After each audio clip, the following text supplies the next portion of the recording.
Hello, मैं कुशागर सिंह। आज आपका फिर से स्वागत है मेरे एक नए वीडियो में। और आज हम जानेंगे पीएनआर नंबर के बारे में कि आखिर पीएनआर नंबर होता क्या है और ये जनरेट कैसे होता है। तो आपने जब भी ट्रेन जर्नी की होगी तो आपने अपने टिकट में एक 10 डिजिट का कोड देखा होगा जो कि लेफ्ट साइड में सबसे ऊपर की तरफ होता है। और पीएनआर का मतलब होता है पैसेंजर नेम रिकॉर्ड। तो ये हो गया इसका फुल फॉर्म। अब रेलवे के पास एक खुद का सिस्टम है जिसे हम सीआरएस कहते हैं, जिसका मतलब है कंप्यूटराइज्ड रिजर्वेशन सिस्टम। और इसी की वजह से लोगों के रिजर्वेशन हो पाते हैं। और जो रिजर्वेशन हो रहा है तो उसमें जो पीएनआर नंबर है वो लोगों की सारी डिटेल्स रखता है। अब आप सोच रहे होंगे कौन सी डिटेल्स, तो मैं आपको बता देता हूँ। सबसे पहले तो उसमें ट्रेन नंबर, फिर travel date, passengers name, age, male या फीमेल, बोर्डिंग और साथ ही साथ डेस्टिनेशन स्टेशन। तो इतनी टोटल डिटेल्स रहती है हर एक पीएनआर नंबर के पास। अब ये जो सीआरएस है, मतलब कि कंप्यूटराइज्ड रिजर्वेशन सिस्टम, इसे बनाया है क्रिस ने, सीआरआईएस। अभी सीआरआईएस क्या है? तो सीआरआईएस का फुल फॉर्म होता है centre for railway information system. अब हम सीआरएस को ही पीआरएस भी बोल सकते हैं, जिसका फुल फॉर्म है पैसेंजर रिजर्वेशन सिस्टम।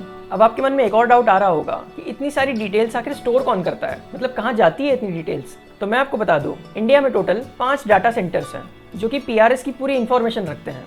जिसमें सबसे पहला आता है नई दिल्ली, उसके बाद मुंबई, फिर कोलकाता, चेन्नई और साथ ही साथ सिकंदराबाद। तो इन 5 शहरों में इंडियन रेलवेज के 5 डाटा सेंटर्स हैं। और जो भी कुछ रेलवे के स्पेसिफिक जोन्स हैं, तो हर डाटा सेंटर में कुछ जोन्स का डाटा रहता है। और जो पीएनआर नंबर का फर्स्ट डिजिट होता है तो वो रेलवे जोन के बारे में बताता है, मतलब कि वो गाड़ी कौन से रेलवे जोन से बिलोंग करती है। अब सबसे पहले तो हम जानेंगे नई दिल्ली पीआरएस के बारे में। तो यहाँ पर टोटल 4 रेलवे जोन आते हैं, जिसमें है northern railway, north eastern railway, north western railway और साथ ही साथ नॉर्थ सेंट्रल रेलवे। तो अगर कोई गाड़ी इन चारों डिवीजन की कोई भी स्टेशन से ओरिजिनेट हो रही है तो उस ट्रेन में होने वाली रिजर्वेशन की पूरी डिटेल्स नई दिल्ली पीआरएस के पास रहेगी। तो अगर गाड़ी नई दिल्ली पीआरएस की है तो फिर उसके पीएनआर का फर्स्ट डिजिट रहेगा 2। इसके बाद हम जानते हैं चेन्नई पीआरएस के बारे में। तो इसके अंडर में आते हैं सदर्न रेलवे और साथ ही साथ साउथ वेस्टर्न रेलवे। तो अगर कोई ट्रेन इन दोनों जोन्स के कोई स्टेशन से ओरिजिनेट हो रही है तो उसकी पूरी डिटेल्स चेन्नई के पीआरएस के पास रहेगी। और चेन्नई पीआरएस में अगर रिजर्वेशन होता है तो उसके पीएनआर का पहला डिजिट होता है 4।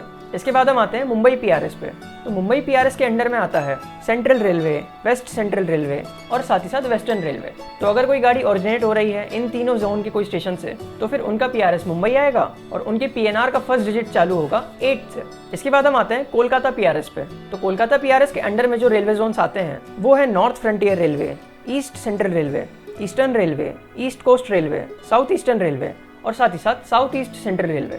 ऐसे देखा जाए तो कोलकाता के पीआरएस में सबसे ज्यादा रेलवे जोन आते हैं। और इन जोन के कोई भी स्टेशन से अगर गाड़ी ओरिजिनेट हो रही है तो फिर उसके जो पीएनआर का फर्स्ट डिजिट है वो चालू होगा 6 नंबर से। इसके बाद हम आते हैं आज के लास्ट पीआरएस पे, जिसका नाम है सिकंदराबाद पीआरएस। तो मैं आपको बता दूं, सिकंदराबाद का जो पीआरएस है इसे हाल ही में कुछ दिन पहले चेन्नई को दे दिया गया है। मतलब इसके अंदर आने वाली डिटेल्स अब चेन्नई के पास है। तो एक्चुअली में देखा जाए तो सिकंदराबाद पीआरएस हटा दिया गया है और अब टोटल बचते हैं 4 पीआरएस। मतलब कि इंडियन रेलवेज में 5 नहीं 4 पीआरएस है। अब जो सिकंदराबाद का पीआरएस है उसके अंडर में आता था साउथ सेंट्रल रेलवे और इसके पीएनआर का फर्स्ट डिजिट चालू होता था 1 नंबर से। अब क्योंकि ये चेन्नई पीआरएस के पास आ गया है तो अब 1 नंबर की जरूरत ही नहीं पड़ती है। तो अब वहां से जो भी रिजर्वेशन होते हैं उन सबका पीएनआर चालू होता है 4 नंबर से। अब इसका मैं कोई आपको एग्जांपल भी बता देता हूँ। अब जैसे कि मान लीजिए आप नागपुर से मुंबई दुरंतो एक्सप्रेस में ट्रैवल करना चाहते हैं। अब क्योंकि नागपुर आता है सेंट्रल रेलवे में और आप जानते ही हैं कि सीआर है मुंबई पीआरएस के पास। और मुंबई पीआरएस का जो पीएनआर नंबर है तो उसका फर्स्ट डिजिट रहता है 8 से शुरू। मतलब कि नागपुर के अंडर आने वाले रिजर्वेशन 8 नंबर से शुरू होंगे। अब मैं आपको एक और एग्जांपल देता हूँ, कानपुर नई दिल्ली श्रम शक्ति एक्सप्रेस का। तो अब क्योंकि गाड़ी कानपुर से शुरू हो रही है और कानपुर आता है नॉर्थ सेंट्रल रेलवे में, मतलब कि एनसीआर में, और एनसीआर है न्यू दिल्ली पीआरएस के अंदर। मतलब कि कानपुर से अगर कोई रिजर्वेशन होगा तो उसके पीएनआर स्टार्ट होंगे 2 नंबर से। तो आप यहाँ समझ गए होंगे पहले डिजिट के बारे में। और साथ ही साथ मैं आपको बता दूं 3, 5 और 7 इनसे कोई भी पीएनआर शुरू नहीं होता है। बाकी हो सकता है रेलवे आने वाले समय में और भी पीआरएस बना दे, मतलब कि पैसेंजर रिजर्वेशन सिस्टम। अगर वैसा होता है तो फिर इन डिजिट्स को भी इंक्लूड किया जा सकता है, पर फिलहाल तो इनका यूज अभी नहीं होता है। अब आपने 10 डिजिट में से पहला डिजिट तो जान लिया कि ये रेलवे जोन को स्पेसिफाई करता है। अब इसके बाद के 2 डिजिट्स के बारे में आपको बताऊंगा। तो जो बाकी 2 डिजिट्स होते हैं तो स्टेशंस को स्पेसिफाई करते हैं। अब हर पीआरएस के अंडर बहुत सारे स्टेशंस आते हैं। अब इसमें सारे स्टेशंस को मैं इंक्लूड नहीं करूंगा, मतलब कि जो भी बड़े बड़े स्टेशंस होते हैं तो उन सारे स्टेशंस का कोड अलग अलग होता है। तो उन 2 डिजिट्स में उन स्टेशंस का कोड आता है। अब मैं आपको सारे स्टेशंस का कोड नहीं बता सकता क्योंकि ये बहुत ज़्यादा हो जाएगा और इसकी जानकारी भी फिलहाल मेरे पास नहीं है। लेकिन आप जिस शहर से ट्रैवल कर रहे हैं, अगर आपको उस स्टेशन का पीआरएस नंबर जानना है तो फिर आप फर्स्ट डिजिट के बाद जो भी 2 डिजिट है उनके नंबर से आप अंदाज़ा लगा सकते हैं कि वो कौन से स्टेशन का नंबर है। तो यहाँ पर हमने पहले 3 डिजिट्स के बारे में जान लिया। अब जो बाकी के लास्ट 7 डिजिट्स होते हैं तो मैं आपको बता दूं ये सबके सब रैंडम नंबर्स रहते हैं। अब क्योंकि भाई इंडियन रेलवेज इतना बड़ा है और बहुत लोग रिजर्वेशन कराते रहते हैं, लगातार जर्नीज करते रहते हैं, इसलिए बाकी के जो 7 डिजिट्स हैं वो रैंडमली हर पर्सन को अलॉट होता है। मतलब कि अलग अलग टिकट पे, अलग अलग PNR पे अलग अलग नंबर्स रहेंगे, तो वो 7 डिजिट सिर्फ उस पर डिपेंड करता है। और मैं आपको बता दूं, रेलवेज में बहुत ज़्यादा जर्नीज होती है, तो जिन लोगों की जर्नी खत्म हो जाती है उनका PNR भी वेस्ट हो जाता है, वो भी कोई काम का तो रहता नहीं है। तो रेलवे क्या करती है, हर 9 महीने के बाद वो जो 7 डिजिट्स के नंबर रहते हैं वो सारे के सारे रिस्टोर कर देती है। मतलब कि हर 9 महीने के बाद वो फिर से पहले से शुरू हो जाएंगे।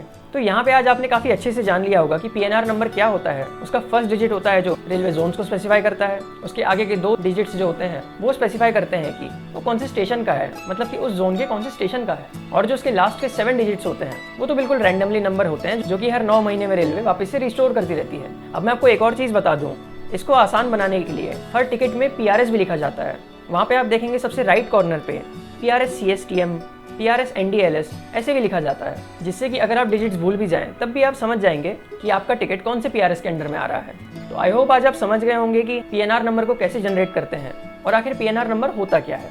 तो अगर वीडियो पसंद आया हो तो लाइक, सब्सक्राइब, शेयर जरूर से करें। और अगर आप चाहते हैं कि मैं आपकी फेवरेट टॉपिक पर वीडियो बनाऊं तो फिर आप कमेंट कर सकते हैं। साथ ही साथ आपके सजेशंस भी मैं सुनना चाहूँगा। तो मिलते हैं ऐसी किसी और वीडियो में ट्रेन्स की बहुत सारी जानकारियों के साथ। Thank you so much for watching this video. धन्यवाद।